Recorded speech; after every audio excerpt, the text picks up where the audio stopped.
Sir అయితే ఇక్కడ పరికరాలు ఎలా ఉన్నాయి సార్? ఏమేం పరికరాలున్నాయి మీ దగ్గర? అంటే ఎలాంటివి ఉన్నాయంటే యాక్చువల్‌గా అంటే ఆపరేషన్ థియేటర్‌లో గాని, అవునండి. సదుపాయాలు గాని, ఆ ఇఫ్ యూ వాంట్ ఐ పేషెంట్‌కి can show you the first pic. చూపిస్తారా సార్? అదే మీ ఐసీయూ గాని, మీ దగ్గర ఉన్న ఎక్విప్‌మెంట్స్ ఎలాంటివున్నాయి? అంటే టెక్నాలజీ అనుగుణంగా మీరు ఈ హాస్పిటల్ పెట్టారా? ఆ అవునండి. టెక్నాలజీ ఒకసారి మాకు చూపిస్తే సొమెటివ్ ప్రేక్షకులకి.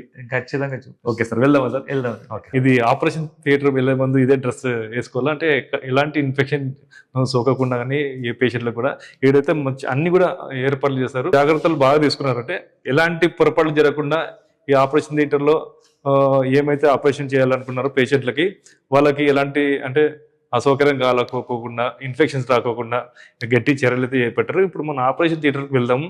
ఎ ఎ ఎక్విప్‌మెంట్ ఎలాగుంది? ఇప్పుడు ఉన్న పరిస్థితుల్లో ఆపరేషన్ థియేటర్‌లో స్పెషల్ ఎక్విప్‌మెంట్స్ ఏమున్నాయి? ఒకసారి మనం వెళ్లి చూద్దాం రండి ఒకసారి. నీట్‌గా ఉంది సార్ అసలకి ఆపరేషన్ థియేటర్. ఈ ఎక్విప్‌మెంట్ అయితే చూస్తే చాలా బ్రహ్మాండంగా ఉంది. వాల్స్ అన్ని వచ్చి మెటల్ ఫ్రేమ్ వర్క్ పెట్టిస్తాము. బాల్సా సార్? అవునండి. ఇవన్నీ మెటల్ ఫ్రేమ్ వర్క్ ఉంటాయి. మాకు జీరో బయట నుంచి గాలి రాకుండా ఉండేటట్టుగా చేసుకుంటాము. దీన్ని వచ్చి లామినార్ థియేటర్ అంటారు. ఇప్పుడు మన సెంట్రల్ లో ఏసీ ఆయన ఇక్కడి నుంచి ఏమవుతుందంటే ఈ థియేటర్ లో పైనుంచి గాలి వచ్చేది పెరిఫరీలో వచ్చి మనకి సక్షన్ వెంట్స్ ఉంటాయండి. ఒక ఎగ్జిట్ సార్? అవి ఎగ్జిట్ గాలిది. అవి ఏమవుతుందంటే ఆన్ అయిన వెంటనే గాలి పైనుంచి వచ్చి అది సక్షన్ చేసుకుంటది. మీరు సరిగా వింటే గుయ్య అని సౌండ్ వస్తూ ఉంటది. ఎందుకంటే ఒక్కసారి పైనుంచి ప్యూరిఫైడ్ ఎయిర్ వచ్చింది బయటకు పోవాలా. Okay sir. మళ్ళీ అక్కడి నుంచి గాలి లోపల రాని ఓన్లీ ఫ్రెష్ ఎయిర్ ఒకటి వస్తుంది. ఓన్లీ ఫ్రెష్ మళ్ళీ ఎయిర్ వెళ్ళిపోతుంది. అది ఎయిర్ వెళ్ళిపోతుంది. దాని నుంచి ఏమవుతుందంటే ఇవన్నీ వచ్చి లామినార్ థియేటర్ లో హెపా ఫిల్టర్స్ అని ఉంటాయి. ఓకే. ఈ ఫిల్టర్స్ వల్ల ఏమవుతుందంటే బ్యాక్టీరియా, వైరసెస్, ఫంగస్ అన్ని ఫిల్టర్ అయిపోయి ఓన్లీ క్లీన్ ఎయిర్ వస్తూ ఉంటది. ఈ థియేటర్ మీద మేము చేస్తాము. ఇక్కడ వచ్చి ఇది ఓటీ టేబుల్ లో మేము స్పైన్ సర్జరీస్, రిప్లేస్మెంట్, నీ replacements, hip replacements, trauma cases అన్ని రకంగా పరికరాలు మేము చేస్తూ ఉంటాం. అది వచ్చి ఇంట్రాప్ సిఆర్ఎం మెషిన్ అంటామండి. సార్ సిఆర్ఎం లో వచ్చి మనకి ఇది ఎక్స్రే మెషిన్. ఆపరేషన్ లోపల చేసే టైంలో మనకి ఎక్స్రే మెషిన్ అనేది ఒక సర్జన్, ఆర్థోపెడిక్ సర్జన్ కి ఇది ఒక ఆయుధం. ఇది వచ్చి దీని బేసిస్ మీదనే మనం వచ్చి ఎంతవరకు సర్జరీ సక్సెస్ అవుతుంది అనేది మనకు తెలుస్తుంది. సార్ దీన్ని ఎలా వాడతారు సార్ మామూలుగా ఒక పేషెంట్ కి? ఇప్పుడు పేషెంట్ ఇక్కడ పడుకున్నప్పుడు ఇది తీసుకొస్తాము. దీని నుంచి ఎక్స్రే రేస్ బయటకు వస్తే ఇది రిసీవ్ చేసుకుంటాం. Okay sir. Okay sir. Next sir ఇది వచ్చి నేను అడిగిన మీకు UB system the laparoscopy set, camera set ఉంటది. ఇది వచ్చి మొత్తానికి ఆర్థ్రోస్కోపీ మళ్ళీ ఎండోస్కోపీ సెట్ కోసం ఇదంతా స్మిత్ అండ్ నెఫ్యూ కంపెనీది నేను తెప్పించుకున్నాను. దీంట్లో ఎన్ని రకాల కంప్యూటర్లు ఉంటాయి సార్? స్మిత్ అండ్ నెఫ్యూ ఉంది, స్ట్రైకర్ ఉంది, స్టార్చ్ ఉన్నాయి, ఇంకా న్యూమరస్ ఎండోవిజన్ అనేది కొరియన్ కంపెనీ ఉంది.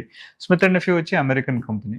నేను దీన్ని మొదటి నుంచి నా ట్రైనింగ్ దీని మీద అయింది కాబట్టి నేను దీన్నే ప్రిఫర్ చేస్తాను. ఇది వచ్చి మనకి వెంటిలేటర్ సెంటర్, ఇది వర్క్ స్టేషన్ అంటాము, అనస్థీషియా వర్క్ స్టేషన్. దీంట్లో వచ్చి వెంటిలేటర్ మోడ్స్ ఉంటాయి. ఈ వెంటిలేటర్ కమ్ వర్క్ స్టేషన్ ఇది. మామూలుగా నేను చూసింది చాలా మటుకు ఓన్లీ వెంటిలేటర్ చూసాను. వెంటిలేటర్ కింద ఉంటది. ఇప్పుడు పేషెంట్ ని పండబెట్టినప్పుడు మేము వెంటిలేటర్ బోర్డ్ మీద పెట్టుకుంటాం. ఇది వెంటిలేటర్, ఇది మిక్స్ ఉంటుంది సార్. మిక్స్ ఉంటుంది. బాయిల్స్ అంటాము, వర్క్ స్టేషన్ అంటాము. దీని నుంచి ఆక్సిజన్ వస్తుంది, దాని నుంచి వచ్చి మనకి వర్క్ స్టేషన్ అనేది ఉంటుంది. ఇది మన ఆర్థో ఓటీ ఆపరేషన్ థియేటర్. దీనికి కిందకి వచ్చి మనం వినైల్ ఫ్లోరింగ్ అంటాం దీనికి. ఈ వినైల్ ఫ్లోరింగ్ అడ్వాంటేజెస్ ఏమంటే దీని మీద వచ్చి మనం ఫ్రీగా మూవ్మెంట్ అవుతుంది. దీంట్లో థియేటర్ లో వచ్చి కోయింగ్ అని చెప్తాం. ఎందుకంటే అక్కడ డ్రై డెడ్ స్పాట్స్ ఉన్నాయంటే అక్కడ మరకలు అనేది ఉండకుండా క్లీన్ గా అయ్యేటట్టుగా. ఇప్పుడు మీరు అబ్జర్వ్ చేస్తున్న గాలి పైనుంచి వస్తుంది, కూల్ ఎయిర్ ఇక్కడ నుంచి వచ్చి అది ఎక్కడ పోతాయి, అక్కడ ఎగ్జిట్ అయిపోతుంది. So 4 filters ఇచ్చింటాం. 1, 2, 3, 4 ఆ 4 ఫిల్టర్స్ ఉంటాయి. సో మనం ఇక్కడ నాకు మెయిన్ గా వచ్చి సక్సెస్ అవ్వడానికి రీజన్ అనేది ఈ లామినార్ థియేటర్. లామినార్ థియేటర్ అనేది ఆర్థో సర్జన్ కి ఒక బిగ్గెస్ట్ అడ్వాంటేజ్. ఈ థియేటర్ కి దగ్గర వచ్చి నాకు 50 lakhs అయిందండి.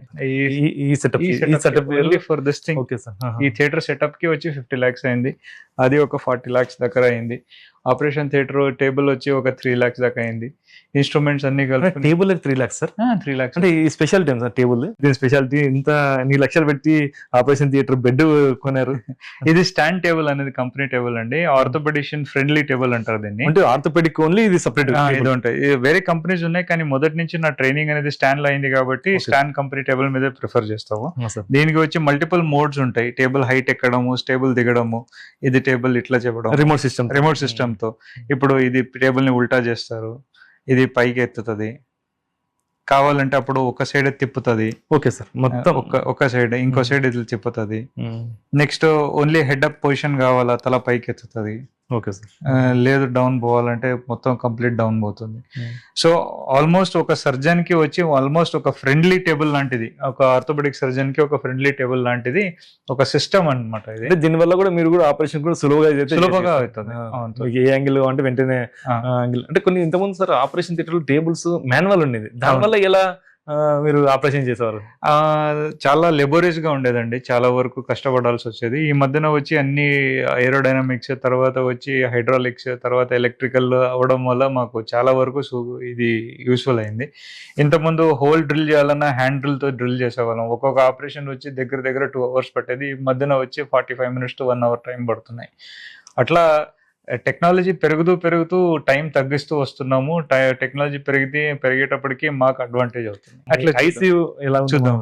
ఇది 6 bed ఐసీయూ ఫెసిలిటీ ఉందండి. ఇక్కడ వచ్చి మెజారిటీ అడల్ట్స్ కానీ, సిజేరియన్ సెక్షన్స్ కానీ, తర్వాత వచ్చి మా స్పైన్ పేషెంట్స్ కానీ అయినాక ఇక్కడికి వచ్చే వరకు మానిటరింగ్ పెట్టుకుంటాము. ఇక్కడ వచ్చి మనకి వెంటిలేటర్స్ అక్కడ ఉన్నాయి. అట్ ద సేమ్ టైం ఇవన్నీ పారామానిటర్స్ అని చెప్తాము, పల్స్ ఆక్సిమీటర్, తర్వాత బీపీ చూసుకోవడానికి. వానికి కావాల్సింది ఎమర్జెన్సీ డ్రగ్స్ అన్ని ఇక్కడ పెట్టుకున్నామండి. Okay sir. సార్ ఈ మిషన్ సార్? అవునండి, ఇది వచ్చి ఇన్ఫ్యూజన్ పంప్ అంటాము. బేబీకి వచ్చి ఫ్లూయిడ్ ఎంత పోవాలో దాంట్లోనే పోతూ ఉంటుంది. ఇది ఇన్ఫ్యూజన్ పంప్ అంటే మీది వచ్చి సిరింజ్ పంప్ అంటాము. సడన్ గా వచ్చి మనం డ్రగ్స్ ఇప్పుడు ఏమైనా యాంటీబయాటిక్స్ పెట్టాలన్నా మానిటర్డ్ గా పోవాలంటే బేబీస్ కానీ ఎక్కువ తక్కువ అదే ఆటోమేటిక్ గా స్లో ఇది ఉంటుందండి. న్యూనిటల్ కేర్ కి అంటే పుట్టిన పిల్లలకి ఇమీడియట్ గా కేర్ కోసం వచ్చి మనం ఇది పెడుతున్నాం. పుట్టి పిల్లలకి వచ్చి ఇమీడియట్ గా వాళ్ళకి బేబీ వార్మర్స్ అన్ని ఫెసిలిటీస్ ఉన్నాయి. సో ఇప్పుడు బేబీ డెలివరీ అయిన వెంటనే ప్రతి ఒక్క బేబీకి కూడా వామ్ అయితే కంపల్సరీ అవసరం పడుతుంది. అది ఎట్లా పెడతారు సార్ మామూలుగా? ఎంతసేపు పెడతారు, ఎన్ని రోజులు పెడతారు? అది మనకి డిపెండ్ అవుతుందండి. ఇప్పుడు పుట్టిన వెంటనే వాళ్ళకి ఆక్సిజనేషన్ అవసరం ఉందా, లేకపోతే వచ్చి వాళ్ళది అప్గార్ స్కోర్ అనేది చెప్తాము. అప్గార్ స్కోర్ బేసిస్ మీద ఆక్సిజన్ పెట్టాలన్నా, బాడీ టెంపరేచర్ మెయింటైన్ చేయాలన్నా, లేకపోతే వచ్చి ఏం చేయాలనేది మనం మానిటరింగ్ మీద ఉంటుంది. ఇది వచ్చి తర్వాత 2 days తర్వాత జాండీస్ వచ్చినప్పుడు వాళ్ళకి వచ్చి ఇది డ్యూయల్ సర్ఫేస్ ఇది అంటాం. అంటే సార్ ఇది ఒక సర్ఫేస్ నుంచి రేజ్ వస్తాయి, ఇది ఒక సర్ఫేస్ నుంచి రేజ్ వస్తాయి. అంటే బాడీ మొత్తం వచ్చేసి కింద పైన కింద రెండు తలుపున వచ్చేటట్టుగా డ్యూయల్ సర్ఫేస్ మానిటర్ అంటాం దాన్ని. ఫోటోథెరపీ సెషన్స్ అంటాము. దీంట్లో వచ్చి కింద మాత్రం కొన్నిసార్లు ఏం చేస్తామంటే ఇది ఒకటి తీసుకుని ఇక్కడ పెడతాం, ఓన్లీ మోని సర్ఫేస్ అంటాము. అట్లా పెట్టడం వల్ల వాళ్ళకి జాండీస్ అనేది కొంచెం తొందరగా తగ్గేటట్టుగా చేసుకోవచ్చు. సార్ ఈ ఎక్విప్మెంట్ లో సార్ ఇప్పుడు లైటింగ్ తో పాటు మీరు ఏమి అబ్జర్వేషన్ చేస్తారు సార్? దీంట్లో వచ్చి మనం అబ్జర్వేషన్ చేసేది మొత్తానికి బాడీ టెంపరేచర్ ఎంత మెయింటైన్ అవుతుంది, సాచురేషన్ ఎంత మెయింటైన్ అవుతుంది, పల్స్ రేట్ ఎంత ఉంది, బ్రీతింగ్ రేట్ ఎంత ఉంది అనేది మనం చూస్తూ ఉంటాం దీంట్లో.